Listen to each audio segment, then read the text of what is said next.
¿Qué tal? Buenos días, nuevamente con ustedes, su amigo Tomás Cisneros Medina.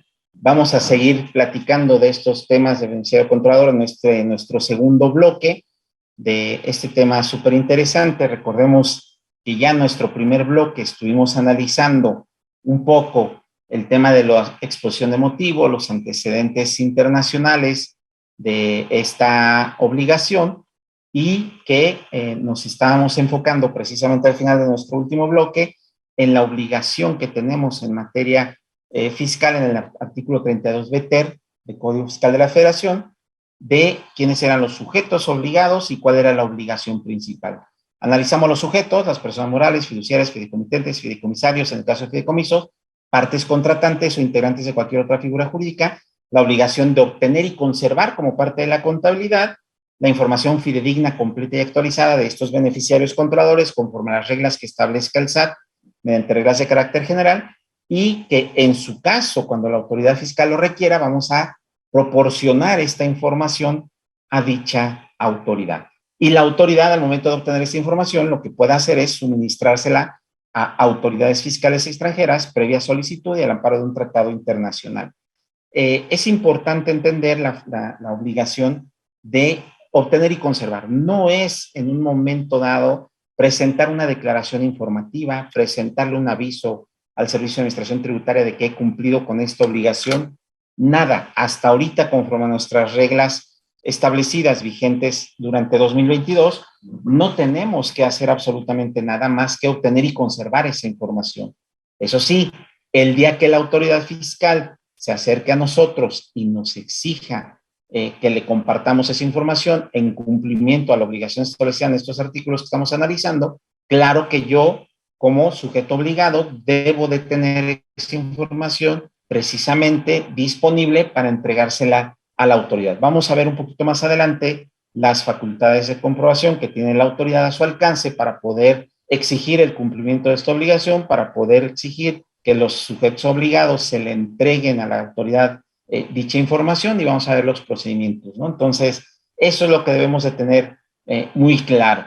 Continuamos también analizando que no nada más las personas morales, no nada más las fiduciarias, fideicomitentes, fideicomisarios, en el caso de fideicomisos, ni los contratantes, ni integrantes de cualquier otra figura jurídica son sujetos obligados. También alcanza esta obligación para los notarios, los corredores públicos y cualquier otra persona que intervenga. Fíjense hasta dónde llega, cualquier otra persona que intervenga en la formación o celebración de contratos o actos jurídicos que den lugar a la constitución de dichas personas o celebración de fideicomisos o de cualquier otra figura jurídica. Por eso habla de los contratantes en la lámina anterior, ¿no?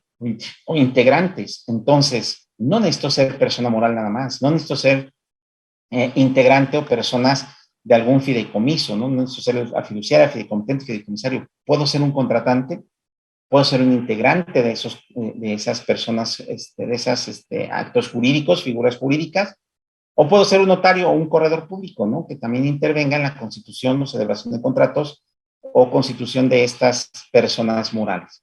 Las entidades financieras y los integrantes del sistema financiero para fines de la ley de impuesto a la renta, tratándose de información relativa a cuentas financieras, también están obligados, con motivo de su intervención, a lo que ya comentamos: obtener la información para identificar a los beneficiarios controladores, adoptar las medidas razonables a fin de comprobar su identidad para proporcionar al Servicio de Administración Tributaria, cuando así lo requiera, en la forma y términos que establezca el SAT mediante reglas de carácter general. Entonces, entender ahorita en este inicio de este segundo bloque quiénes son los sujetos obligados. Es importante repasar los que hemos analizado al final del primer bloque y introducimos ahora lo que son los notarios, los corredores públicos y cualquier otra persona, ¿no?, que intervenga en la formación o celebración de contratos o actos jurídicos que den lugar a la constitución de dichas personas, celebración de fideicomisos o cualquier otra figura jurídica. Y esto es lo que deja muy amplio el alcance de esta obligación, ¿no? Porque no, ya reitero, no nada más constitución de personas morales, no nada más celebración de fideicomisos, cualquier otra figura jurídica. Y entonces los sujetos obligados van a ser los contratantes, ¿no?, o los integrantes de dicha figura jurídica. Nada más para tenerlo muy claro porque puede llegar la autoridad algún día que dice, oye, Tomás, sé que firmaste este contrato, tengo de alguna forma la información o que ya te ejercimos facultades de comprobación generales, ¿no? Una visita domiciliaria, una revisión de gabinete, y estamos identificando que tienes estas figuras jurídicas que estás utilizando, y entonces ahora te solicito en específico el cumplimiento de la obligación del beneficiario controlado, ¿no? O a lo mejor indirectamente están revisando a otra de las personas integrantes de dichos contratos. Imagínense un trust, por ejemplo, a nivel internacional. Tengo firmado un trust que está invertido en las Islas Caimán y resulta que a nivel internacional están investigando a lo mejor a mi socio, a lo mejor al fideicomitento, al fideicomisario de ese trust, al beneficiario de ese trust, etcétera. Entonces, si lo están investigando e indirectamente llega información al SAT de que yo soy sujeto obligado de identificar al beneficiario controlador, se la va a pedir. Va a decir, ve y busca a Tomás Cisneros allá en México, que tengo estos datos, de acuerdo a este contrato que he identificado, a ver si él cumplió con su obligación de identificar al beneficiario controlador. Y esa va a llegar y va a decir, a ver, Tomás, dame la información, estabas obligado, y yo, sin conocer, o no, es que eso me dijeron que nada más era para los fideicomisos o las personas morales, y ahí no estoy yo, aquí no es una persona moral. No, es cualquier otra figura jurídica. Entenderlo muy claro nada más para analizar a fondo los supuestos en los cuales nos estemos encontrando y ver si estamos obligados a identificar a ese beneficiario controlador.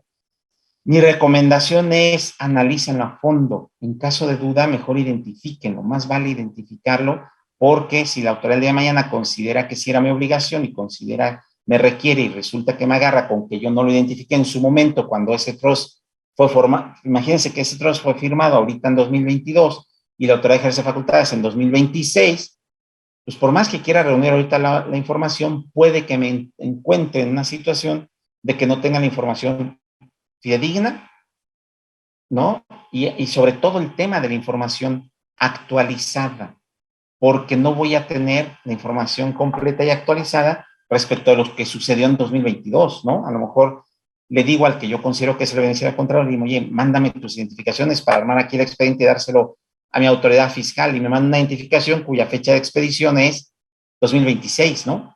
No, necesito una de 2022, no, pues esas ya ni las tengo, no sé qué pasó. Entonces es obvio que se va a notar por las fechas de expedición de los documentos con los cuales yo pretenda cubrir esta obligación, que no fueron emitidos cuando yo estaba obligado a cumplir con dicha obligación. Espero haber sido claro en ese sentido, pero por eso cobra importancia relevante cumplirla en tiempo. Me pasa con otra empresa que me dice, oye, Tomás, son mis socios, ¿no? Aquí el beneficiario de control son mis socios, entonces no hay que hacer ahorita nada. Si algún día me lo pide el SAT, lo armamos.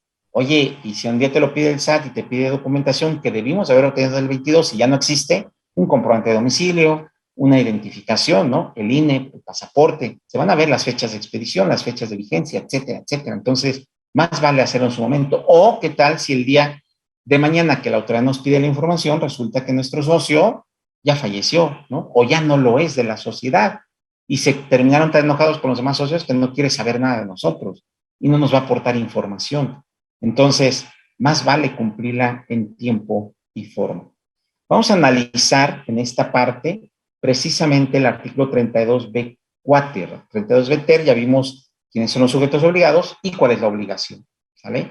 Y cuál es el objeto de esta información, de obtener y conservar esta información, entregársela al Servicio de Administración Tributaria cuando ya lo requiera, y obviamente ella lo va a requerir precisamente también para poderlo entregar a otras autoridades internacionales, ¿sale? Otras autoridades internacionales al amparo de un tratado internacional que obtenga una cláusula de intercambio de información, etcétera, etcétera, etcétera.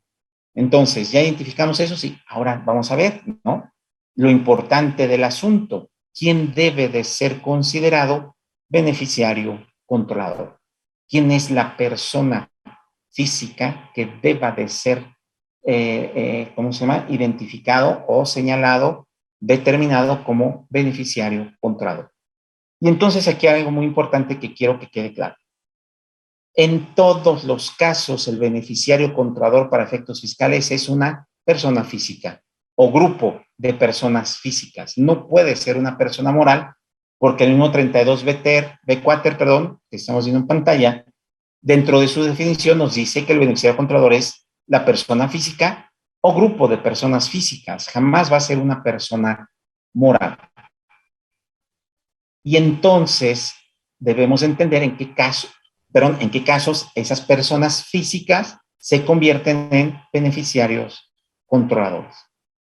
Bien, entonces, ¿cuál es la definición que establece nuestro Código Fiscal de la Federación? Bueno, se entiende por beneficiario controlador a la persona o personas físicas que, y vamos a ver dos vertientes. La fracción primera, por beneficio, ¿no? O por ejercicio de los derechos de uso o goce, o la fracción segunda, por el control. Entonces, podemos ser beneficiarios controladores porque obtenemos beneficio, o quienes finalmente ejercemos los derechos de uso, goce y disposición del bien o servicio, o fracción segunda, por tener el control. Y vamos a analizar cada una de ellas. Fracción primera, se entiende como beneficiario controlador a la persona física o personas físicas que directamente o por medio de otra u otras o de cualquier acto jurídico obtienen el beneficio derivado de su participación en una persona moral, un fideicomiso o cualquier otra figura jurídica, así como de cualquier otro acto jurídico. Entonces, obtenemos el beneficio, ¿no? Derivado de esa participación en la persona moral. Tenemos que analizar precisamente respecto de las personas morales en las actas constitutivas, en las asambleas. Debemos de tener una serie de información en los contratos a la mano para poder obtener el clausulado, analizarlo e identificar quiénes son las personas físicas que, derivado de esa participación en la persona moral, en el fideicomiso o cualquier otra figura jurídica o acto jurídico, ¿sí? Es el que obtiene el beneficio. O quienes en última instancia ejercen los derechos de uso o goce, disfrute, aprovechamiento, disposición de un bien o servicio, o en cuyo nombre se realiza una transacción, aun y cuando lo hagan de forma contingente. Entonces, entender primero que es una persona física o grupo de personas físicas, porque pueden ser varias. Obtienen el beneficio o ejercen los derechos de uso, goce y disfrute, aprovechamiento, disposición de un bien o servicio, o en cuyo nombre se realice una transacción. Podemos utilizar terceras personas a través de contratos de mandato, por ejemplo. Oye, Juanito, ve y haz esto por mí. Y entonces Juanito es el que aparece, el que firma el contrato, el que probablemente sea el socio. Pero tenemos que llegar más allá, ¿no? Nosotros tenemos que llegar y decir, oye, ya te identifiqué que tú eres el socio, que de alguna forma tienes el beneficio o ejerce los derechos, bla, bla, bla, pero necesito preguntarte si lo haces en nombre propio o lo haces en nombre de una tercera persona, porque tenemos que entender esto. Fíjense, quienes en última instancia, hay alguien atrás de ti que en última instancia ejerce esos derechos, vienes a representar a alguien, Juanito, aun y cuando lo haga de forma contingente, es decir, puede suceder o no. Entonces tienes que decírmelo, Juanito, bajo protesta, decir, ¿verdad? Oye, si Juanito no me lo quiere decir, no importa. Tal vez no te lo diga, tal vez él lo oculte. Debemos entender también que nuestra posición no es de investigador. Nuestra posición va a ser en un momento dado simplemente de la persona que va a recabar la información, pero debemos de tener cierta diligencia, conocer con quién estamos tratando y establecer los controles necesarios, los formularios necesarios para poder manifestar bajo protesta de verdad, que nos diga Juanito, que bajo protesta de verdad no hay nadie atrás de él, que él no actúa en nombre de nadie y que lo hace por nombre propio. ¿Está bien? Ya me lo hizo, ya me lo dijo. Yo no soy quien para estar investigando y entonces así lo asentamos. Y yo investigo a Juanito, que él es, perdón, determino que Juanito es el beneficiario controlador en este caso. Aun y cuando Juanito me esté ocultando que él viene en nombre de otra persona, pero lo ocultó él. Pero yo tomé los procedimientos y las manifestaciones y los controles y las políticas necesarias para que la manifestación quede. Juanito, yo ya no sé en tu psique qué pasó, ya no sé qué me estás ocultando, ya no sé qué me estás mintiendo, no puedo llegar yo hasta allá para ser adivino y saber que me estás mintiendo, pero lo manifestaste bajo protesta de sí, ¿verdad? ¿Para qué? Para que yo, que soy el obligado a identificar al beneficiario controlador, no tenga problemática ante el SAT. Está por escrito que él me mintió, ¿no? Eso fue lo que yo investigué y hasta donde llegó mi labor. Entonces, es importante entender estas situaciones que vamos a seguir comentando un poquito respecto a estos procedimientos, pero nos vamos a quedar aquí precisamente en esta primera parte de en la identificación del beneficiario contrador, ¿no? Para ir a una pequeña pausa y regresamos después de la misma para seguir continuando con el estudio del tema del beneficiario contrador. Vamos a una pausa y regresamos. Los negocios en el mundo se han hecho igual durante siglos. Un empresario tiene un producto o servicio, alguien lo compra y si el producto es bueno, el negocio crece. Siempre hemos pagado impuestos, realizando facturas, cobrando y llevando un control administrativo. Pero algo cambió en los últimos años. Las empresas se volvieron más ágiles y flexibles. Los empresarios ahora tienen su negocio desde su casa, desde un café o del lugar que ellos deseen. Compagui camina de la mano de las nuevas formas en las que el mundo se mueve. Y hoy lanza al mercado su producto insignia, Compagui Contabiliza. Creada bajo los más altos estándares de tecnología de Microsoft. Desde ahora, un contador o administrador puede trabajar y al mismo tiempo colaborar con cualquier miembro de ese equipo, incluyendo al dueño de la empresa. Con Contabiliza se potencializa el software favorito de los contadores, porque ahora está en la nube. Con Contabiliza de Compagui, ahora más felices donde quieras.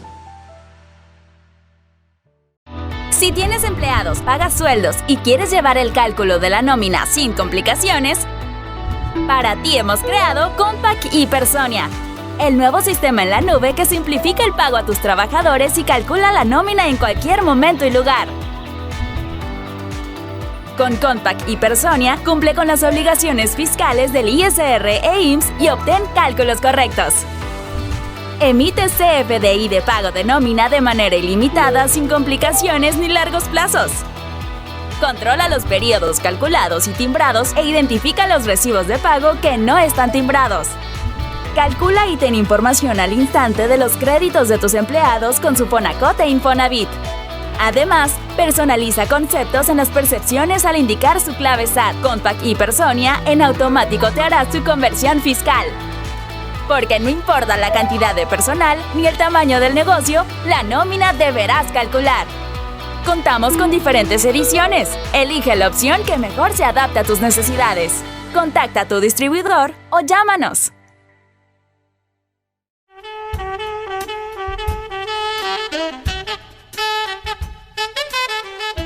¿Qué tal, mis queridos amigos y colegas? Su servidora Yadira Albor los quiere invitar al próximo curso taller que tendremos denominados Aspectos Digitales de los Impuestos. Recuerden que hoy en día la autoridad todo lo quiere automatizar, la precarga de declaraciones, llega el nuevo CFDI 4.0, la nueva versión de recepción de pagos, retenciones, y entonces en este taller vamos a conjuntar lo que sería la contabilidad electrónica y cómo tengo que llevarla, junto con todos los nuevos aspectos de cancelaciones, cómo justificar y tener el soporte documental de los movimientos que estoy haciendo. Vamos también a revisar obviamente los portales de las declaraciones y cómo poder organizar nuestra información para poder cumplir de manera adecuada con la autoridad. No se lo pierdan. Nos vemos próximamente. Aspectos digitales de los impuestos.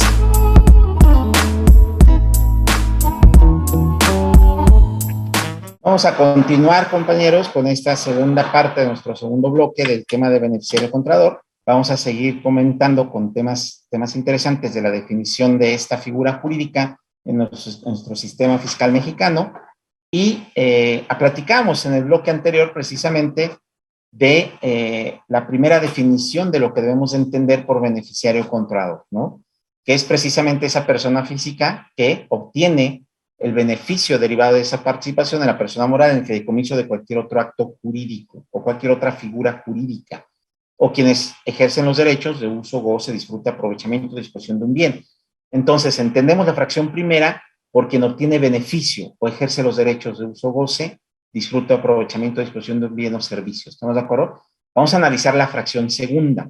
Y la fracción segunda la vamos a entender respecto de aquellas personas físicas que directa, indirectamente o de forma contingente, ya lo dijimos en la cápsula anterior, que se entiende por contingente, que puede suceder o no, ejercen el control de la persona moral, del fideicomiso o de cualquier otra figura jurídica.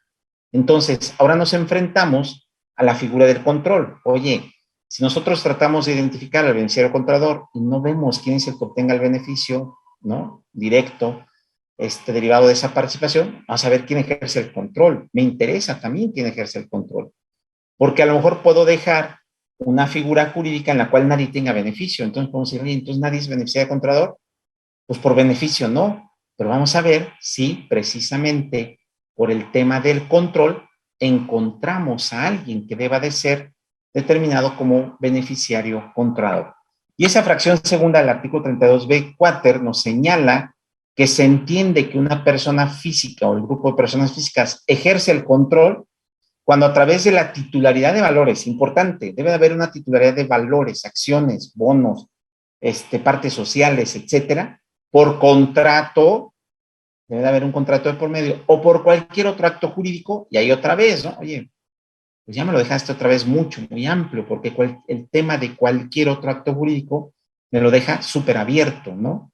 A lo mejor, oye, por contrato, sí, un contrato de mandato, ¿sí? A lo mejor un contrato de cesión de derechos, a lo mejor en un momento dado, cualquier otro acto jurídico que a fin de cuentas pudiera ser un contrato, a lo mejor un contrato de donación de acciones, por ejemplo.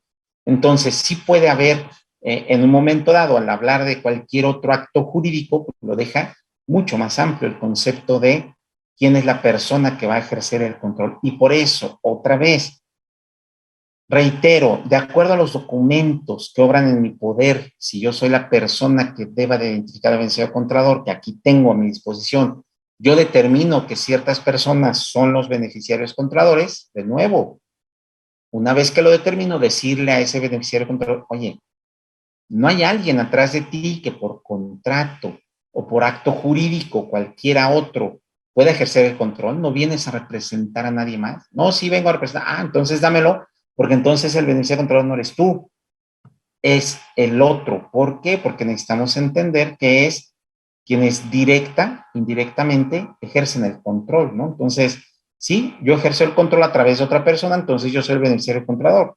Es importante entender también eso y tenerlo en mente cuando vayamos a llevar a cabo las acciones o las actividades correspondientes, tomar las previsiones necesarias para que una vez que identificamos, le preguntemos a su vez si él es el último beneficiario, si no hay alguien más atrás de él que deba de ser considerado como beneficiario controlador, si no viene en representación de alguien más. Ok, entonces, la persona física o grupo de personas físicas que ejerce el control, cuando a través de la titularidad de valores, por contrato, por cualquier otro jurídico, pueden, y vamos a ver las situaciones, ¿no? Puede imponer, directo o indirectamente, decisiones en las asambleas generales de accionistas.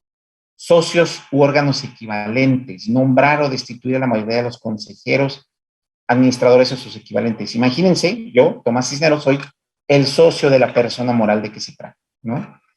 Pero a su vez, alguien me mandó, alguien está atrás de mí que me dijo, Tomás, ve y constituye esta persona moral, vas a actuar en mi nombre, pero obviamente tú vas y lo haces como si fueras tú. Tenemos un contrato aquí interno en el cual pues todo es mío, en un momento renuncias a ello y vas a tomar las decisiones que yo te dé, ¿no? O bien, de alguna forma, a lo mejor esa persona se hace pasar nada más como mi apoderado, yo soy el que aparece en los papeles constitutivos, en las actas constitutivas de que yo soy el socio, pero él a través de un poder viene a votar en las asambleas, porque él es el verdadero dueño. Nada más me tiene ahí de prestanombres, ¿no? Para que yo sea el socio, pero como viene aparentemente con un poder mío, él es el que va a decidir. Entonces, tener cuidado también con eso, analizar quiénes son los que van a las asambleas, verificar las asambleas de accionistas, pedirlas todas, ¿no? Pedir el libro de actas de asamblea para estar viendo quién es el que impone directa o indirectamente decisiones en las asambleas generales de accionistas. Oye, ¿quién está votando? ¿Por qué está votando Pedro si él no es socio? Pues porque viene en representación de Juan. Oye, pero vienen todas. A fin de cuentas, él es el que impone directa o indirectamente las decisiones de las asambleas generales. Puede nombrar o destituir a la mayoría de los consejeros o administradores o sus equivalentes. Habría que analizar los poderes que se otorgan a ciertas personas para ver si ellos pueden hacer esto. En el inciso B, quienes pueden mantener la titularidad de los derechos que permitan directo o indirectamente ejercer el voto respecto de más del 15% del capital social. Somos un grupo de socios o accionistas que integramos una persona moral y que esa persona moral está constituido por 6 personas físicas, cuyo capital de cada una de ellas es del 16%, ¿no? 16 punto lo que sea, 16.6%, lo que nos dé para llegar al 100. Ah, pues, ¿qué crees, no? De esta manera, entonces, todos podemos mantener la titularidad de los derechos que permiten directa e indirectamente ejercer el voto respecto del más del 15%. Tenemos el 16 cada quien, entonces ejercemos más del 15% y en automático todos podemos estar en esta figura a través del ejercicio del voto. Habría que analizar, obviamente, qué tipo de acciones tenemos y los derechos que se le otorgan a dichas acciones, pero seguramente tendrán el derecho de voto. Y entonces habrá que analizar si a través de la titularidad de estas acciones yo me convierto en beneficiario controlado, ¿vale? O bien, dice el inciso C, quienes pueden dirigir directa o indirectamente la administración, la estrategia o las principales políticas de la persona moral, del fideicomiso o de cualquier otra figura jurídica, ¿no? Entonces, habría que analizar también quién tiene las facultades para administrar la sociedad o el fideicomiso o la figura jurídica que estemos analizando. ¿Quiénes son las personas que pueden administrar, ¿no? Bueno, vamos a analizar qué órganos tiene esa sociedad, qué órganos tiene ese fideicomiso o esa figura jurídica, y que de esta manera, a través de esos órganos, se les pueda permitir dirigir directo o indirectamente la administración, estrategia o principales políticas de las mismas. Entonces, en cualquiera de esos sentidos, podemos identificar al beneficiario controlador. Es importante entender que, como lo dice la misma definición en 32 Quater, puede ser el grupo de personas físicas, no necesariamente una nada más, sino que estamos en presencia de una figura jurídica que admite pluralidad de sujetos que puedan ser determinados como beneficiarios controladores. No nada más uno, puede ser un grupo de. Entonces podemos encontrarnos con una persona moral, por ejemplo, que a través de la fracción primera identificamos a varios de ellos, o a través de la fracción segunda podemos identificar a uno que es el que impone directamente las decisiones, a otros que tienen la titularidad, a otros, ¿no? Oye, ¿qué regla seguimos? Ahorita vamos a ver la regla de carácter general que nos va a establecer cómo lo vamos a hacer, ¿sale? Fíjense, dice, tratándose de fideicomisos, se consideran beneficiarios controladores el fideicomitente o fideicomitentes, el fiduciario, el fideicomisario o los fideicomisados. Todos ellos se consideran beneficiarios controladores, así como cualquier otra persona involucrada y que ejerza, en última instancia, el control efectivo del contrato, aún de forma contingente. Entonces, fíjense, aún de forma contingente, pudiera darse o no pudiera darse. Oye, ¿qué tal? Yo no soy fideicomisario, pero a través de alguna figura establecida, a través de un órgano, de un procedimiento, de lo que sea, dentro del contrato de fideicomiso, a falta de fideicomitente, por ejemplo, si él estuviera enfermo, entrara en un estado se me está yendo la palabra, de que no pueda ejercer sus derechos, ¿no? Uno u otro, voy a entrar yo, pero nomás estoy ahí para el caso de, oye, pues de forma contingente podrías tener en un momento dado el control efectivo de ese contrato. Tú eres el que vas a tomar las decisiones por cuenta del fideicomitente o por cuenta de los fideicomisarios, ¿no? Entonces, valdría la pena analizar la figura jurídica bien para ver si de esta manera, de forma contingente, nos convertimos en beneficiarios controladores, ¿no? Ya dijimos, forma contingente, ¿puede suceder o no? No lo sabemos, ¿no? Bueno, pues no sabemos si en un momento dado en el futuro lo vayas a hacer, pero hoy estás, hoy te identifico. Y hoy conservo documentación respecto de tu identidad. Te identifico y te guardo como parte de mi contabilidad, ¿sale?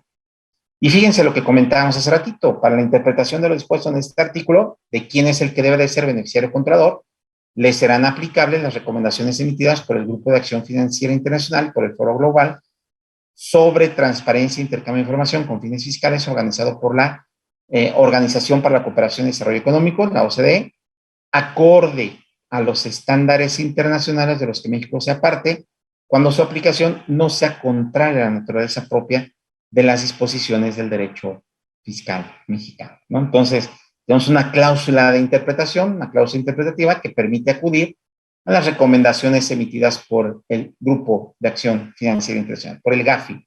Y entonces, por eso comentaba hace ratito de los documentos que nos pueden servir de fuente para cumplir con esta obligación, ¿sale? Entonces, ahí lo tenemos y se convierte en una herramienta importante y necesaria para poder interpretar lo que establece esta regla.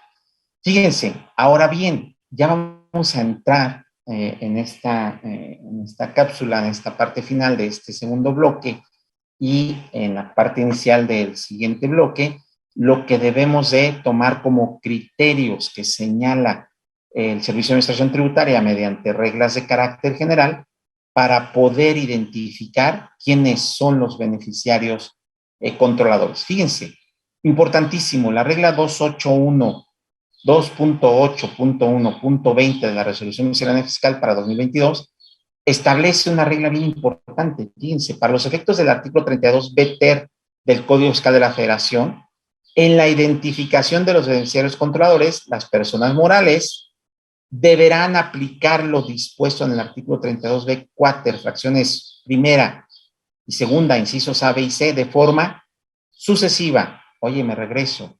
Lo que estamos analizando, 32b quater, fracciones primera, beneficio o ejercicio de derechos de uso, goce, disfrute, aprovechamiento, o fracción segunda, control. Y me dice, oye, para identificarlos en el caso de las personas morales, aplícalo de manera sucesiva. Es decir, nos dice la misma regla.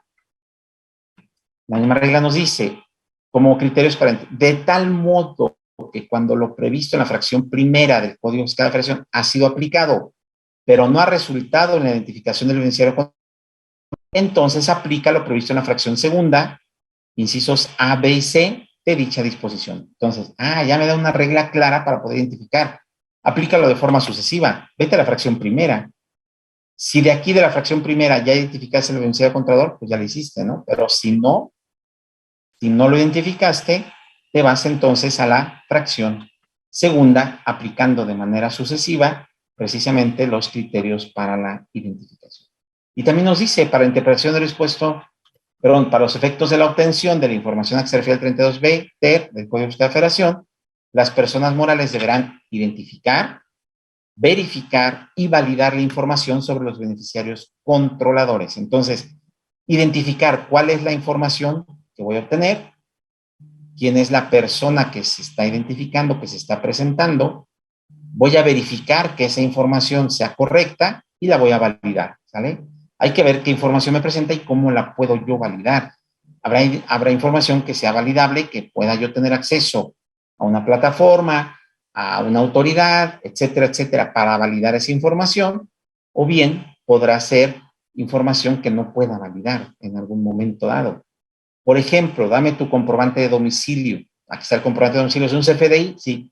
¿Validar ante el SAT? Vamos a validar que ese comprobante, cuando menos, sea correcto, que no vayas, me están dando un PDF, una representación impresa que no haya sido alterado. Entonces hay formas de que alguna información se pueda validar. Reitero, habrá otra que a lo mejor no la pueda validar, pero habrá una que sí la pueda validar. Establecer los controles, los procedimientos, las políticas de control interno necesarias para llevar a cabo estos pasos, ¿sale? Nos dice, debes de identificar, indicando los porcentajes de participación en el capital de la persona moral, la información relativa a la cadena de titularidad, importante, en los casos en que el beneficiario controlador lo sea indirectamente. Entonces ya nos estableció un concepto que no viene en el código, que es la cadena de titularidad, pero viene escondido, ¿no? Porque nos dice que van a ser quienes directamente o por medio de otras, ahí está, quienes directa, indirectamente o de forma contingente, ¿ok? ¿Cómo puedo indirectamente ejercer el control? Pues a través de una cadena de titularidad o a través de una cadena de control, ¿no? Ahorita las vamos a analizar. Entonces, nos dice aquí que se entiende por cadena de titularidad el supuesto en que sustente la propiedad indirecta a través de otras personas morales. Oye, aquí tengo una persona moral y voy a analizar quiénes son los beneficiarios controladores, pero resulta que los socios de esa persona moral son otras personas morales. Está constituida por otras personas morales. Entonces no me puedo detener ahí, porque tengo, ya dijimos, que llegar a el beneficiario controlador persona física.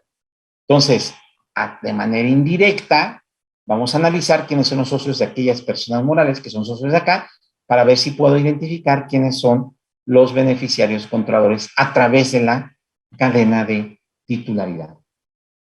Y fíjense, por ejemplo, asimismo las personas morales también deberán identificar, verificar y validar la información relativa a la cadena de control en los casos de que el beneficiario controlador lo sea por medios distintos a la propiedad. Y lo mismo se entiende por cadena de control el supuesto en que ostente el control indirectamente a través de otras personas morales, fideicomisos o cualquier otra figura jurídica. Y muy importante para terminar este bloque, cuando no puede identificar a persona física alguna bajo los criterios que hemos señalado en esta regla, entonces se considera como beneficiario controlador a la persona física que ocupe el cargo de administrador único de la persona moral o equivalente, y en el caso de que la persona moral cuente con un consejo de administración u órgano equivalente, cada miembro de dicho consejo se considerará como beneficiario controlador de la persona moral. Oye, Tomás, ya analizamos fracción primera del 32B, forma sucesiva, no me dio, me voy en forma sucesiva a la fracción segunda, inciso ABC, no me da, no encuentro a quién, no te preocupes. Si ya pudiste